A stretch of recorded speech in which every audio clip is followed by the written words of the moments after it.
नमस्ते मैडम, आपका ऑर्डर। हाँ हाँ ठीक है, लो। अरे रुकिए मैडम, पूछ तो लीजिए कितने पैसे हो गए ऑर्डर के। अरे नहीं पूछना, जितने दिया रखो ना। क्या? अरे मैडम 500 रुपये का ऑर्डर है और आपने ये मुझे 5000 रुपये दे दिए हैं। ये सारे के सारे मुझे दे रही हैं, वो भी टिप के तौर पे। अरे भाई टिप दे रही हूँ, रख ले। तुझे इतनी दिक्कत क्या हो रही है? एक तो तुझे ज्यादा ही पैसे मिल रहे हैं ना, तो रख उसे। 4500 की टिप दे रही हैं 500 रुपये के ऑर्डर पे। मैडम जी कहाँ से आई हैं आप? कहीं की दानवीर है क्या? अब ये कोई दान नहीं है, अब ये ना मेरा स्टाइल है। मेरे हाथ में जितने पैसे होते हैं ना, मैं उतने दे देती हूँ। मेरे पास इतना टाइम नहीं कि मैं गिनने बैठूँ फिर दूँ। अब जितने तू रख ले। मैडम मैं ये रख लो फिर सारे पैसे। अरे क्यों मेरा टाइम वेस्ट कर रहा है? रख और जा यहाँ से। कमाल हो गया मैडम जी, आपने तो मेरी लॉटरी लगवा दी। इतनी तो मेरे पूरे दिन की कमाई नहीं जितने आपने एक बारी में दे दिए मुझे। मैं भगवान से दुआ करूंगा कि अगली बार आप ही का ऑर्डर लेकर आऊं मैं, ताकि ऐसी मोटी मोटी टिप मिले मुझे। बहुत बहुत धन्यवाद आपका। हाँ हाँ ठीक है, अब जा। ठीक। नमस्ते मैडम, ऑर्डर। ये ले। मैडम रख लूँ ना ये सारे पैसे? अरे तू क्यों पूछता है बार बार? तुझे पता है ना, तू इतनी बार आ गया, मैं तुझे टिप देती हूँ, इतने ही पैसे देती हूँ। जब मैंने एक बार पैसे दे दिए तो मैं वापस नहीं लेती हूँ, फिर भी तू बार बार क्यों पूछता है? हाँ मैडम जी, वैसे तो 10-15 दिन हो गए आपको ऑर्डर देते हुए। आप हर दिन ऐसे ही मोटी मोटी टिप देती हैं मेरे को, लेकिन फिर भी मैडम पूछना तो मेरा फ़र्ज़ है। डर लगता है ना कि कभी आप अनजाने में पैसे ना दे रही हो, कभी आपका मन ना हो पैसे देने का, तो मैंने पूछ लिया। वैसे मैडम जी बुरा ना माने तो एक बात पूछूं, आप एक डिलीवरी वाले पे इतने पैसे उड़ा देती हैं टिप के नाम पे, आप बाकी जगह तो पता नहीं क्या क्या रईसों से भी ज़्यादा खर्चा करती होंगी। इतना पैसा कहाँ से आता है आप पे? कोई खजाना वगैरह है क्या आप पे? ज्यादा ना बकवास करने की जरूरत नहीं है। तुझे मैंने बता रखा है ना, ये मेरा स्टाइल है। मेरे पास इतना पैसा है तो मैं उड़ा देती हूँ, मैं नहीं सोचती इतना पैसों के बारे में। तो तू कितना पूछ रहा है? ना काम करो, जा यहाँ से। जी जी मैडम जी, आगे से नहीं पूछूंगा ऐसा कुछ, माफ़ कीजिएगा। बहुत बहुत धन्यवाद। हाँ जा।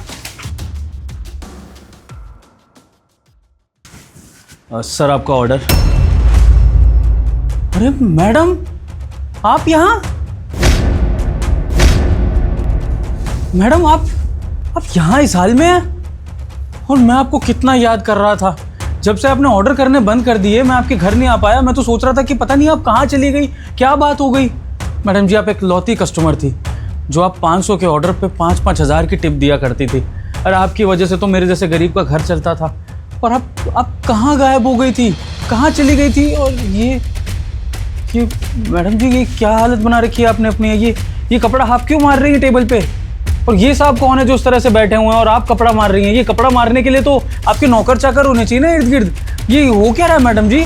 सानिया क्या चल रहा है यहाँ पर? और क्या बोल रहे हैं डिलीवरी बॉय कि तुम बहुत ज़्यादा पैसे वाली थी, तुम टिप दिया करती थी, तुम्हारे आगे पीछे नौकर चाकर होने चाहिए।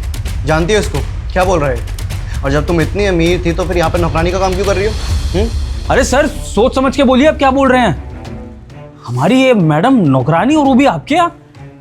अरे ये तो रईसों की रईस हैं, ये नौकरानी का काम करेंगी आपके यहाँ? आपको कोई गलतफहमी हो गई है। मैडम आप तब से चुप खड़ी हैं, आप कुछ बोल क्यों नहीं रही हैं? ये सर क्या बोल रहे हैं कि आप इनके नौकरानी का काम करती हैं? अरे आप तो वो रईस है जो किसी को पैसा देने से पहले एक बार सोचती भी नहीं है। और आज आपकी ये हालत, ये सच बोल रहे हैं? ये क्या हो रहा है मैडम जी? एक सेकेंड रुको। पहली बात ये कि इस घर का मालिक मैं हूँ, और रही बात इसकी तो यहाँ पर ही नौकरानी का काम करती है, खाना पकाती है, झाड़ू पोछा करती है। और तुम्हें शायद कोई गलतफहमी हुई है, तुम्हें मुझसे बात करनी चाहिए, तुम्हें अपना ऑर्डर देना चाहिए, यहाँ से जाना चाहिए। देखिए साहब जी, आप इसे डिलीवरी बॉय को डांटिए मत। मैं आपको बताती हूँ कि आखिर बात सच क्या है। जब इसने मुझे देखा था ना, तब मैं अमीरी थी और इसको हमेशा ऐसे टिप दे दिया करती थी। ये भी सही कह रहा है, इसने कोई झूठ नहीं बोला है। मैं पैसों की कदर नहीं करती थी। मेरे हाथ में जितने पैसे आए मैं इसे दे दिया करती थी। इसे क्या, हर किसी को मैं ऐसी टिप देती फिरती थी। मैंने पैसों की कदर नहीं करी। जितने मेरे पास पैसे आए मैंने सारे उड़ा दिए, कभी सेविंग्स भी नहीं करी। और तो और मैंने अपना घर बार भी छोड़ दिया क्योंकि मेरे अंदर पैसों का घमंड आ गया था। लेकिन वो क्या है ना, कर्मा तो सबको मिलना ही होता है। बस मेरा घमंड मुझे ले डूबा, मैं कर्जे में डूब गई, मेरा बिजनेस बंद हो गया, मैं गरीब हो गई और आखिर में ये घर मुझे बेचना पड़ा। और आपको ही, मेरे पास कोई काम धंधा नहीं था, इसलिए मैंने आपसे ही इसी घर में नौकरी मांगी कि मैं आपके घर में एक नौकरानी का काम कर लूँगी तो मेरे पास शायद 2-4 पैसे आएंगे जिससे मैं गुजारा कर सकूँ। ये मुझे मेरे कर्मों की सज़ा मिल रही है। और तुम भी एक बात जान लो, अब मैं तुम्हारी वो पुरानी वाली मैडम नहीं रही हूँ, अब मैं भी एक नौकरानी हूँ। इसलिए अब तुम मुझे मैडम कहना बंद करो और ना ही आगे से कहना। और अगर कभी मुझे मिलो भी तो किसी को मेरे पास्ट के बारे में मत बताना। मैडम जी, ये तो आपके साथ बहुत बुरा हो गया। मैं सोच भी नहीं सकता था कि वो इंसान जो पैसों को यूं लुटा देती है, आज वो पैसों के लिए मोहताज हो गई है और उसको ये नौकरानी का काम करना पड़ रहा है। मैडम जी, सच बताऊं तो जब आप मुझे वो टिप के तौर पे पैसे दिया करती थी ना, तो मेरा दिन बन जाया करता था। लेकिन सच बताऊं तो वो टिप के पैसों से मैंने कभी फिजूल खर्ची नहीं करी, क्योंकि हमें हमारे माँ बाप ने हमेशा यही सिखाया था कि बेटा 1 रुपया भी अगर आए ना तो उसको सोच समझ के खर्च करना, कभी भी फिजूल खर्ची मत करना, क्योंकि लक्ष्मी जितनी तेज़ी से आती है उतनी ही तेज़ी से चली जाती है। शायद आपने लक्ष्मी की कदर नहीं करी तो इसलिए लक्ष्मी ने आपका साथ छोड़ दिया। पर मैडम जी, आपको अपने बुरे वक्त के लिए कुछ पैसा तो रखना चाहिए था। इसने बिल्कुल ठीक कहा सान्या। अगर तुम उस टाइम पे पैसों की कदर कर लेती ना, तो थोड़े से पैसे बचा कर चलती, तो हो सकता तुम्हें ये दिन नहीं देखने पड़ते। लेकिन अक्सर होता है ऐसे लोगों के साथ, थोड़े से पैसे क्या कमा लेते हैं, ज़्यादा पैसे आने के बाद वो पैसों को पैसा नहीं समझते और बाद में उनको ऐसे दर दर की ठोकरें खानी पड़ती है। लेकिन अगर तुम पैसों को सेव करके चलती ना, तो शायद तुम फिर अपने इस घर के अंदर नौकरानी बन के नहीं रहती। खैर, जो हो गया सो हो गया, अब आगे बढ़िए मैडम जी। और अगर आपको अपनी गलती का पछतावा है ना, तो मुझे लगता है कि आप फिर से खड़ी हो सकती हैं अपने पैरों पे और फिर से अमीर बन सकती हैं पहले की तरह।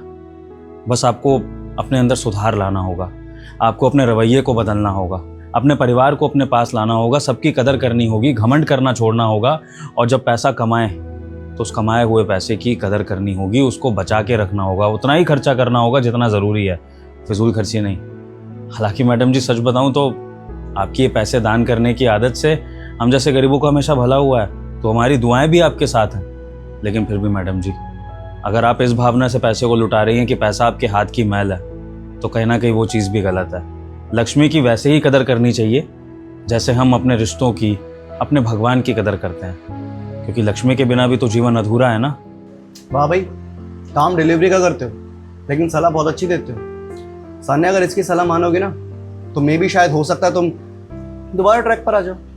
अगर आप लोग मुझे इतना विश्वास दिला रहे हैं कि मैं अपने जीवन में दोबारा खड़ी हो सकती हूँ, तो मैं अपने रवैये पर फोकस करूँगी। मैं दोबारा से अपना काम स्टार्ट करूँगी अपने पैसे जोड़कर। और अगर आज तुम नहीं आते तो शायद मुझे कभी पता ही नहीं चलता कि मैंने अपने घमंड की वजह से अपने साथ क्या किया। Thank you so much. बिल्कुल मैडम जी, आपसे यही उम्मीद है कि अब आप धीरे धीरे करके फिर से मेहनत करेंगी, पैसा जोड़ेंगी और फिर से अपनी ज़िंदगी को वैसा ही कर लेंगी जैसे आपकी ज़िंदगी पहले थी। और जब अगली बार मैं आपसे मिलूं तो मैं आपसे वैसे ही रूप में मिलूं जैसे मैं आपसे पहले मिला करता था। वही अमीर मैडम, वही खुददार मैडम।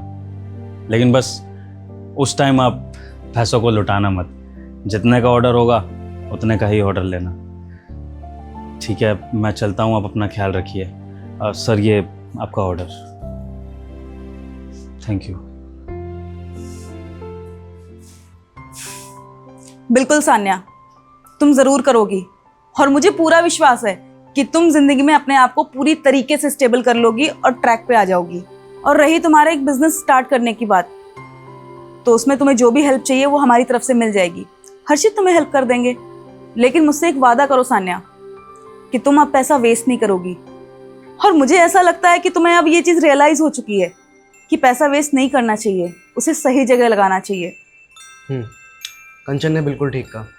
तुम्हें किसी भी चीज़ की ज़रूरत होगी ना, तो अब वो हम तुम्हारी फुलफ़िल करेंगे। और रही बात यहाँ पे रहने की और काम करने की, तो अब से तुम्हें यहाँ पे नौकरानी का काम करने की कोई ज़रूरत नहीं है। ऊपर एक रूम खाली है, तुम वहाँ पर रह सकती हो।